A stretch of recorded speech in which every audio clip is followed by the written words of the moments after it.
So here, first exercise is estimation of selection differential. Selection differential means, say if out of 100 individuals, we have selected top 10 individuals in terms of their height. Then the average of those 100, that is known as population mean. The average of those 10 selected individuals, that is known as mean performance of the selected individuals. So the difference between these mean performance of the selected individuals and the population mean, that is known as selection differential. So here I am giving one exercise. We have 10 animals here. 10 animals, they make a population. Out of these, we have to select top 50%. That is, what is given is birth weight in case of goat. So animal number is given, birth weight is given, then number of offspring born to them, they are also given. So we have two types of selection differential. One is expected or simple. Another is effective or weighted.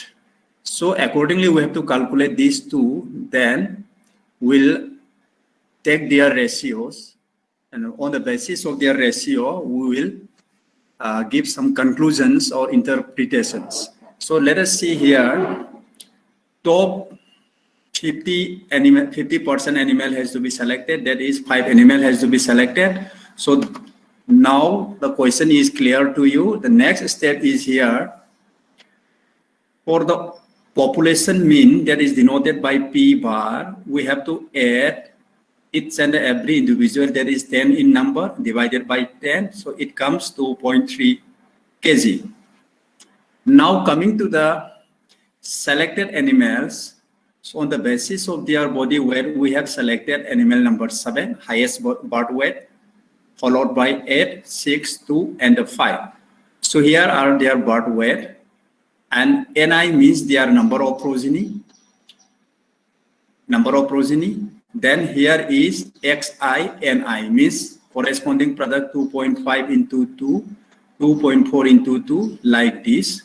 So we have taken the total of these birth weight of 5 selected individuals. Total is denoted by summation Xi. Then total number of progeny, that is 9, summation Ni. Then their corresponding product, we have taken the summation, that is total, that is summation Xi, Ni.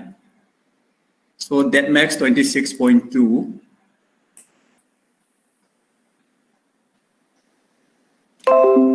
So after calculation of these, let us see what is simple selection differential, effective selection differential, and all. The first one is expected or simple selection differential. It is what? Total of those selected animals, that is 5 animals. We have taken their total as 14.6. Number of animals selected are 5. So divided by 5 to take their mean performance or average value. So that is coming to 0.92 kg. So now simple selection differential or expected selection differential will be PS bar. This is 2.92. Then P bar is the population mean. So it comes 0.62 kg. So in these simple calculations, what is the assumption? The assumption is these 5 selected individuals, they have produced a number of progeny. But the given information is that they have unequal number of progeny. So this unequal number of progeny also, that is known as effective or weighted selection differential. So here the formula is summation Xi, Ni. There was 26.2. Then total number of progeny was 9. That is, so divided by 9, it comes to 2.91 kg. So finally, effective selection differential or weighted selection differential will be PS bar minus P bar, that is 2.91 minus 2.30, population mean. So it comes 0.61 kg. So the simple selection differential was 0.62. Effective selection differential is 0.61 kg. Now let us see the ratio. Here, effective selection differential or the weighted selection differential is taken as the numerator. That expected or the simple selection differential is the denominator. So the ratio is almost equivalent to 1. Sometimes it may be more than 1, sometimes it may be less than 1. So accordingly, we have to give the interpretation. So here, the ratio is almost 1. It indicates that natural selection is not acting against the artificial selection. Means they are almost going together. Sometimes what happens, if this is very low, that is less than 1, if the ratio is coming as less than 1, in that situation, natural selection is acting against artificial selection. Means whatever we have selected, that top animals, nature is not permitting to produce more number of offspring. That is known as what? Natural selection is acting against the artificial selection. That is there when this value, that ratio is less than 1. Then coming to the next, that is the generation interval. What is generation interval? Generation interval means the average age of the parents when they produce their first offspring. So in case of cattle, it is around 4 years. We know it. Most of the cattle, they used to produce their first offspring, that is the first calf, at around 3 years of age, 5 years of age, 4 years of age, like that. So the average of each and every parent, when we calculate it, it comes around 4 years. So now here some informations are given. Here is calf number 1, 2, 3, 4 up to 7. Their sire is at date of birth 2000, 1999, like this, it is given. For them also it is given. So these different sires and the dams, when they produce their first offspring, that was in the year 2005. So 2005 is the year in which they produce their first offspring. So then how to calculate this average generation interval of the sire and the dam? Let us see in the next table here. For sire number 1 to 7, date of birth is given there. Then year of first calf born, 2005, 2005, 2005, all are the same thing. Take the difference of these two, that is coming 5, 6, 7, 4, 4, 5, 3. So total is now coming 34. So these 34 should be divided by 7 because 7 is the total number of sire. Then for them also in the same way we have calculated their age. These are 46 is the total. So now for this generation interval calculations for sire, it is 34 by 7, coming as 4.8 years. For them, it is 6.5 years. So comparatively, the generational interval in case of them is more as compared to female, compared to male, as per the given information. Now coming to the exercise number 3, here we want to calculate or estimate the genetic gain, that is the direct response to selection, through equal selection pressure. Equal selection pressure means, say top 20% individuals are selected for male and top 20% for female, means selection pressure is equal 20%. Sometimes what we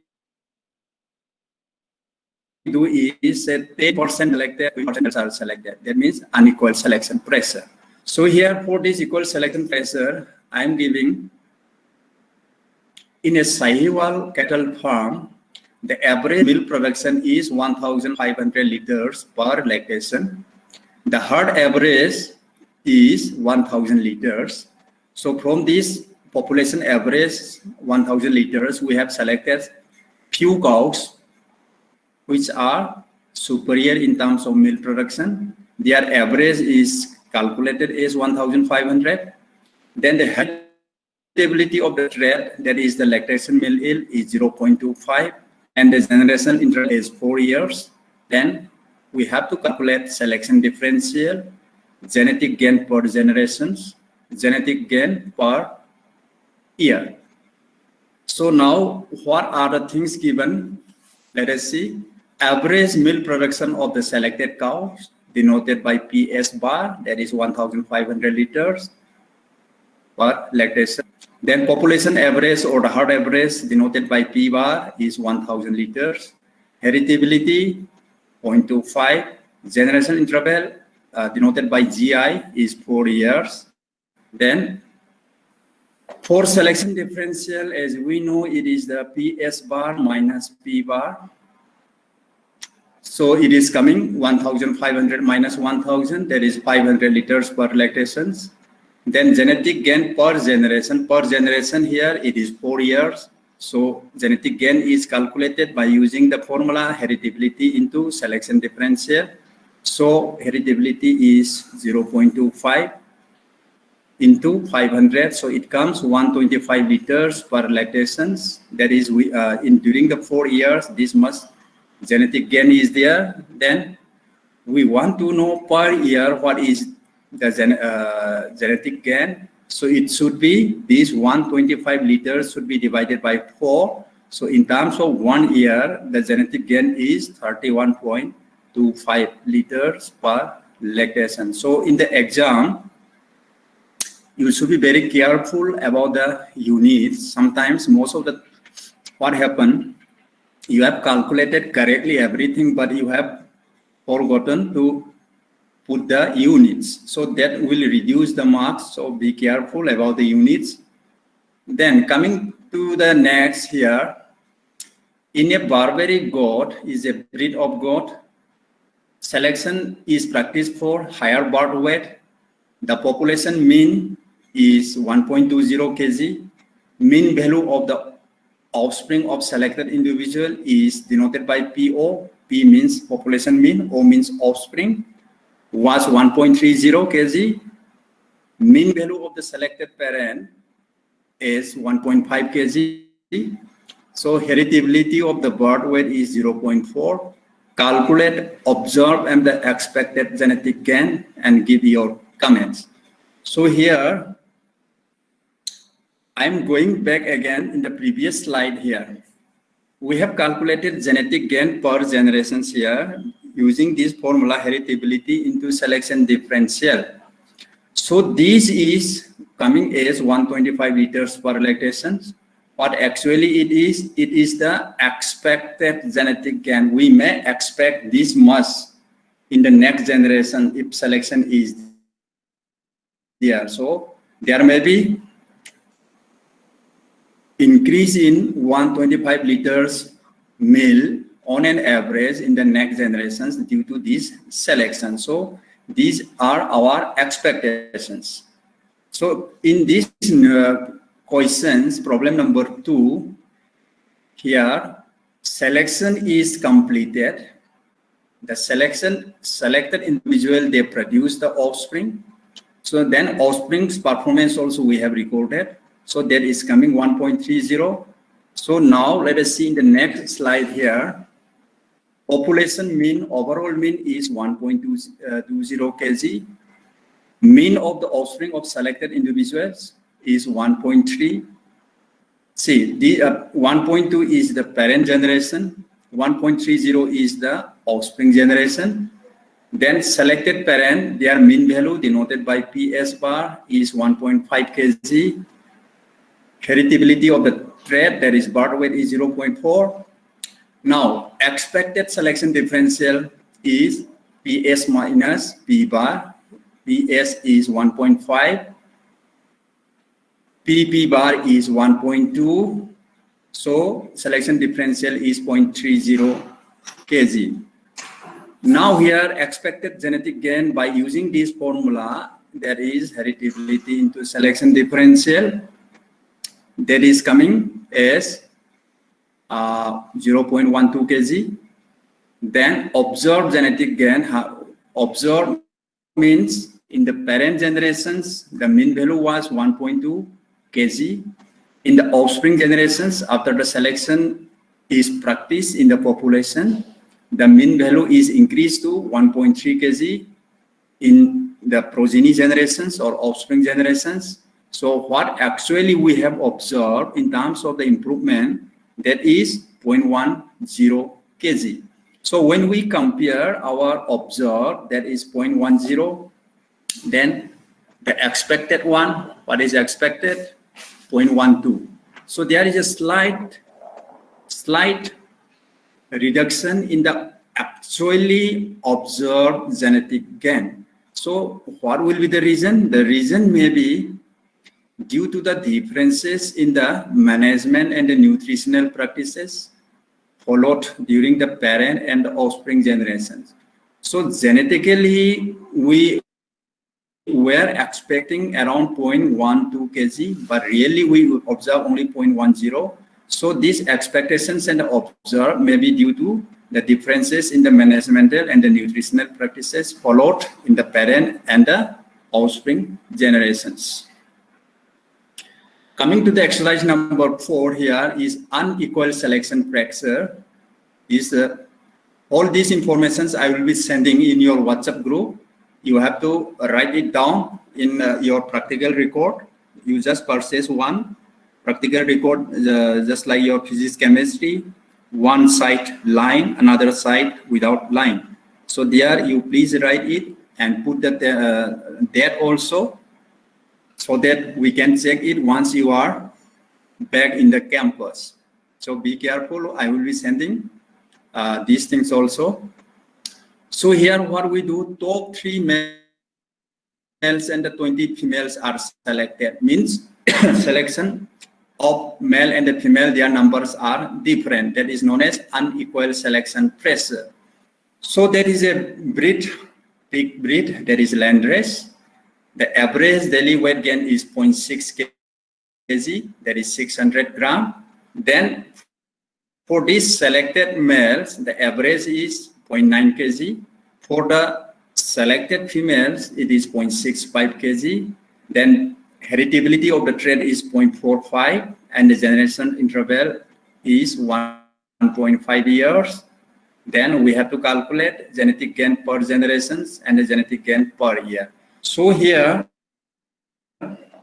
selected males and the females, their averages are given. So we have to calculate, and these are the informations given in the questions. That is population mean, denoted by P bar, that is 0.6 kg. Mean of the selected males, 0.9 kg. PSM bar, females, PSA bar, 0.65 kg. Heritability, 0.45. Generation interval is 1.5 years. So based on these informations, now what will be the selection differential in case of male? So here we need to calculate selection differentials for males and the females separately. So for male, it is coming as 0.9 minus 0.6. 0.6 is the population average. So it is coming as 0.30 kg. In case of female, it is SDF. So it is 0.65 minus 0.6, that is 0.05 kg. So now what will be the combined selection? Combined means the average of male and the female. We have to combine it together. That is SDM plus SDF divided by 2. So 0.3 plus 0.05 divided by 2. Finally, it is coming as 0.175 kg. So this is the combined selection differential. Now the genetic gain per generation is calculated as heritability into selection differential. Here the selection differential is the combined one for male female. So heritability 0.45, selection differential 0.175. So it is coming 0.07875 kg. So it is per generations. Then per year, we want to calculate the generation interval is given as 1.5. Finally, genetic gain for, there was some phone call. genetic gain per year is coming as 0.05 kg. This is the average daily weight gain. Okay. Now, this is the end of your response to selection. This slide I will be sending. Now, let us go to calculation of inbreeding coefficient. 1 or 2 questions I will show to you people.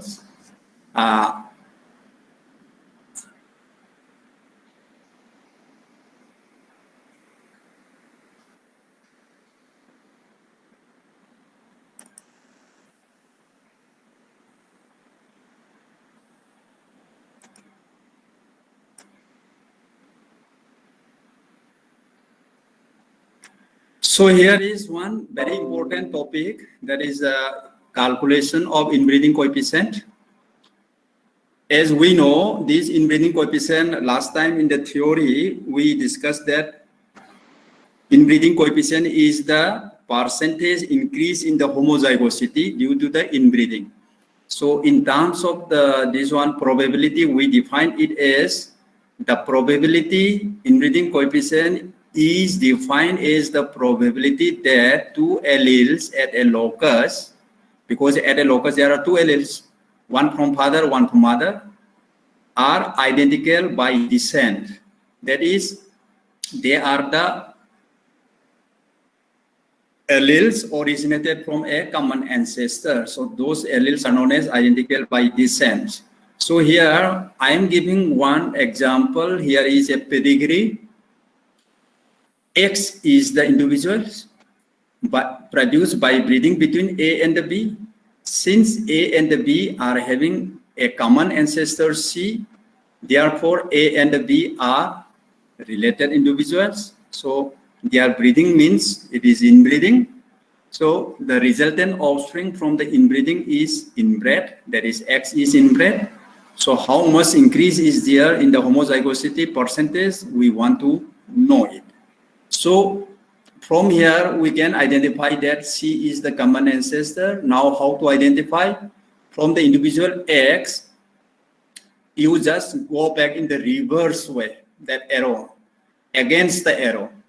So this arrow, one arrow is going to the parent A, another is going to the B. Then from A and the B, you trace it back. So here, D is one of the parent of A. But D has no contribution to the B. There is no connecting arrow. So D is not a common ancestor. It contributes only to the A. Then coming to the C. So now one arrow from A, another arrow from B, they are coming together towards the individual C. Therefore, C is a common ancestor. Then what about E? E again contributed to B only. Therefore, E is not a common ancestor for both A and the B. So now we have identified what is the common ancestor, which one is the common ancestor. So now after that, common ancestor is C. Then we have to see whether C is inbred or non-inbred. Please see here. For C, there is no information about its parents. So we assume it that C is non-inbred. Inbred means no inbred. That means inbreeding coefficient is 0. So C is not inbred. Therefore, inbreeding coefficient of this common ancestor C is 0. Then the formula for calculation of inbreeding coefficient Fx as given by the Sewall-Wright is summation half to the power n plus n prime plus 1 bracket 1 plus Fc bracket close. So now let us see what is n. N is the number of generations between the common ancestor and the parent of X. If you are Mr. X, then n is from the common ancestor up to your father. Then what will be the n prime? N prime is again from the same common ancestor up to your mother. Then what is Fc here? Fc is the inbreeding coefficient of the common ancestor. Because sometimes this common ancestor may be an inbred also. So we have to take care of their inbreeding coefficients if they are inbred. Now coming to this one, how to count these parts. So here one common ancestor is what? C we have identified. Then from C, the first parent is A. So it is going up to A. Then second parent is B. So from C to A is 1. Therefore, N is 1. From C to B is also 1. And 1 plus FC here, inbreeding coefficient of the common ancestor C is 0. So it is 1 plus 0. So substituting these values in the formula, it comes half to the power 1 plus 1 plus 1 into 1 plus 0. So finally it comes as half to the power 3, that is 1 by 8, 12.5%. So our interpretation will be what? The inbreeding coefficient of X is 12.5%. It means that 12.5% of the loci present in the individual X are homozygotes for the alleles identical by descent. So this is our interpretation.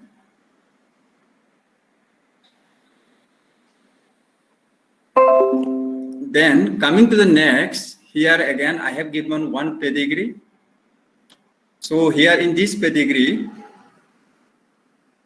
let us find out first, X is the individual for whom we want to calculate the inbreeding coefficient, and its parents are P and the Q. Then when we trace back these arrows, from P, one arrow is coming from M, then towards Q also one arrow is coming. So M is a common ancestor for the individual X. Similarly, N is also, because from the N, arrows are going towards P as well as Q. So P and Q are relatives because they have their parents as common. Both the parents are common. Parents are M and the N.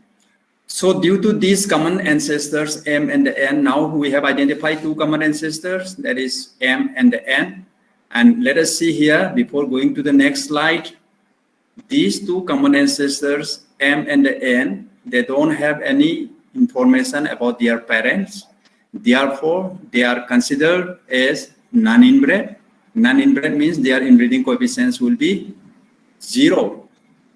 So here, the steps or the approach should be common ancestors are M and the N. Both of them are non-inbred. Therefore, their inbreeding coefficients will be 0. The formula is the same thing I have given. Then coming to this part analysis here, from M, I am showing here, before going to this one, from M, N is up to the first parent of X, that is P, that is 1.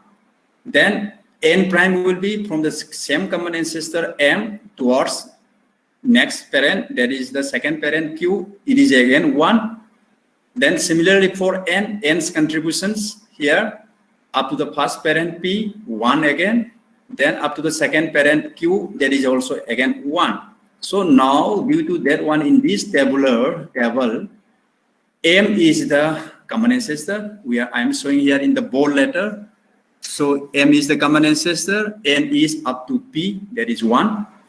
Up to Q, N prime, 1 again. Again for the second common ancestor N, the same way, 1 and the 1. So finally 1 plus 0, 1 plus 0, because their inbreeding coefficients are 0. Then we got the final answer as 25%.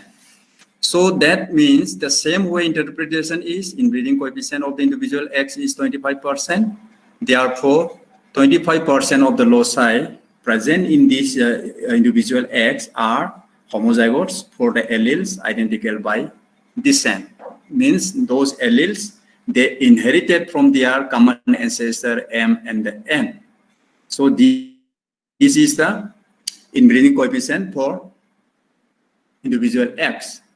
Now coming to this one, this question is very important. This problem number 3, it is very tricky here. Now you have a loop. See here, Y, S is the parent of T. So it is parent and the offspring mating. So therefore, it is a type of inbreeding.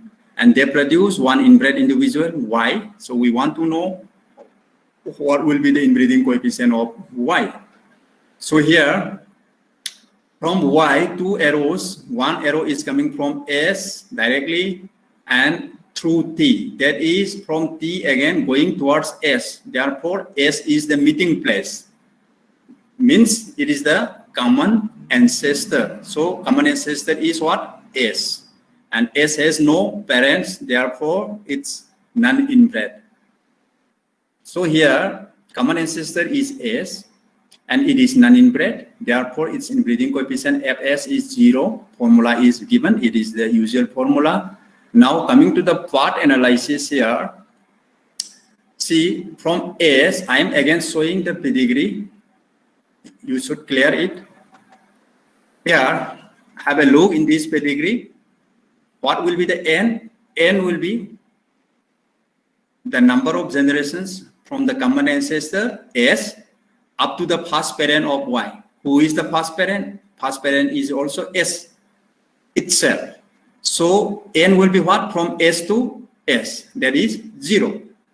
Then what will be N prime? N prime will be from the common ancestor S up to the second parent of Y. Then second parent of Y is T. Therefore N prime will be 1. So now due to that, from S to S in this table, it is 0. From S to T is 1. So substituting these values, finally we got the inbreeding coefficient of Y as 25%. So what I want to say here is, before going down, here S is the parent, T is the offspring, and this type of pedigree is known as parent-offspring mating. So blindly now you can say S and the T, they are the father and the offspring, so their genetic relationship is 50%. Then when they are bred together, that is parent and offspring are bred together, they produce one individual Y, then the inbreeding coefficient of this individual Y will be half of their genetic relationship. What is their genetic relationship? 50%. Half of 50% means 25%. That's why we got here 25%. So this should be, means we need to calculate here, but sometimes in the objective type, this type of questions may come. The inbreeding coefficient of an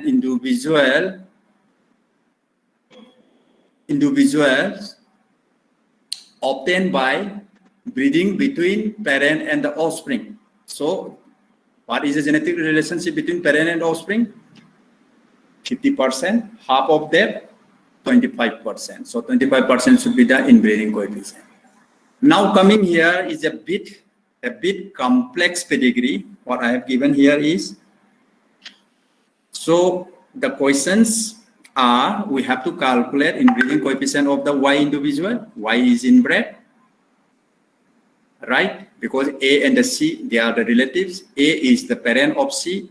Then there are many other parents also, they are contributing. Then FC, that is the inbreeding coefficient of the C individual. Here again, C is the resultant offspring of A and the B. A and the B are the parent and offspring, right? But for inbreeding coefficient of C, we cannot say that A and the B are the parent and the offspring. Their genetic relationship is 50%, so inbreeding coefficient of C will be 25%. No, because here other pedigree, other individual P and the Q are also contributing to A. So something is there. So first of all, in these questions, we have to calculate Fy, we have to calculate Fc. So for calculation of inbreeding coefficient of Y, this individual Y, we have to find out the common ancestors. Now, one arrow is coming from A directly to Y.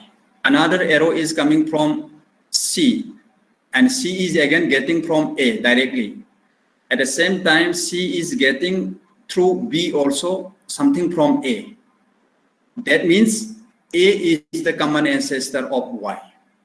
Then what about A? A's parents are P and the Q. P and the Q are the offspring, parent and the offspring. So by breeding between parent and the offspring, they produce one individual A. That means A is a common ancestor in this pedigree for Y. P is also a common ancestor. So we have two common ancestors here, A and the P. Then for this A and the P, let us see A is inbred because it is the resultant offspring of P and the Q. They are the parent and the offspring. So inbreeding coefficient of A, there must be some value. Then P, common ancestor, no information about its pedigree. So its inbreeding coefficient will be 0. So now let us see here. Common ancestors are P and A. P is non-inbred, therefore its inbreeding coefficient is 0. A is inbred, therefore we need to calculate inbreeding coefficient of A. Now for calculation of inbreeding coefficient of A, we have to take out this particular part, that is pedigree up to A, and beyond A we don't need. So here P and the Q, they are the parent offspring mating. So inbreeding coefficient of A, directly we can calculate as 1/4, that is 25%. Right? Then once after finishing this, the next is calculation of inbreeding coefficient of Y. We need this much pedigree only because the contributions of the P we have already taken into considerations in terms of inbreeding coefficient of A, that is 1/4. Now here let us count the parts. A is the common ancestor. 1 is from A to A. Why? Because A himself is the first parent of Y. So from A to A, there is 0, N is 0. Then A to B is the second parent of Y. So A to B, B to C. So that's why N prime is 2. Then 1 plus 1/4 means inbreeding coefficient of A is 1/4. Then again, another part is still left, that is A to C directly. This direct part is there. So this will be again A to A, A to A, A to C. So in this way, finally the whole calculation, it comes as 15/32. So when we express in terms of percentage, it comes 46.8%. So accordingly, we have to give the interpretation, that is 46.875% of the loci present in this individual Y is or are homozygote for identical alleles. Now there was another question that was of FC. For FC, we don't need that Y. We want only this particular portion, that is 3 individuals, A, B, and C. And from here, A is the common ancestor. So the first parent of C is A. So A to A, that is 0.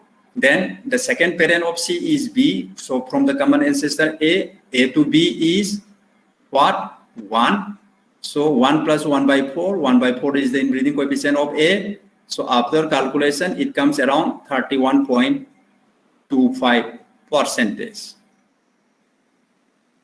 Then another, again here is how to calculate here. Please see, for individual X is inbred because A and the C are directly parent and the offspring. So X is inbred. Then common ancestors are, have a look here.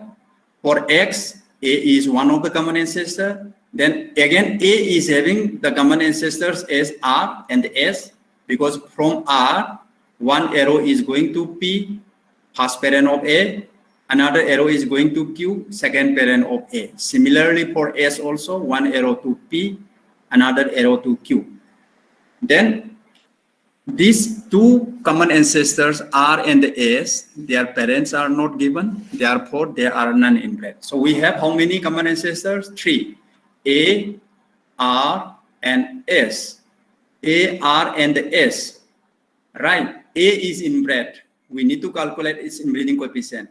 For calculation of inbreeding coefficient of A, we need these 5 individuals. That is A, P, Q, R, S. From this particular part, we have to calculate inbreeding coefficient of A. Okay. And for time being, you just forget about X and the C. Now let us see. Common ancestors are R, S, and A. R and S are non-inbred, therefore their inbreeding coefficients are 0. A is inbred, we need to calculate its inbreeding coefficient. Now for the inbreeding coefficient of individual A, we have to calculate from this pedigree, right? R and S are the common ancestors. So from here, R is the common ancestor. So first parent of A is P. So R to P, that is 1. Then R to Q, Q is the second parent of A. Again, that is also 1. Similarly for S also, S to P, S to Q, 1, 1. So inbreeding coefficient of R and S common ancestors, they are 0. That's why 1 plus 0, 1 plus 0. So when we substituted this value, it is coming as half to the power 3, half to the power 3, that is 1 by 4. 1 by 4 means what? 25%. So 1 by 4 is the inbreeding coefficient of A. Then the remaining portion for calculation of X, those P, Q, R, S, they are no more required. So we have calculated inbreeding coefficient of A by utilizing those individuals. Now from these 3 individuals, A is the common ancestor. So first parent of A is again A. Therefore, from A to A, there is 0. N is 0. Then what will be N prime? N prime will be from the common ancestor up to the second parent of X, that is C. A to C, there is 1. Inbreeding coefficient of this individual A is 1 by 4. So substituting these values, finally we got as 31.25% of this particular individual X. Okay, so this is the end of your slides. Inbreeding coefficient. Next, we'll go for your relationship coefficient, then your heterosis selection index, like that. Okay, if any of you, if you want to raise questions or ask questions, you can ask to me. Then another one is tomorrow at 10, there will be no class. No class will be there.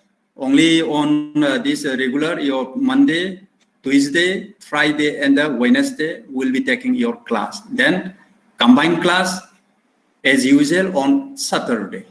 Okay, those combined class generally will do the revision class. Okay, for all of you, thank you for attending the class. Only 50% of you have attended. Otherwise also it's good. Keep on attending. At least you can get something for your knowledge. Okay. All the best. Stay safe. Have a nice day. Okay, bye. Thank you, sir. Thank you, sir. Thank you, sir. Okay, welcome. Thank you, sir.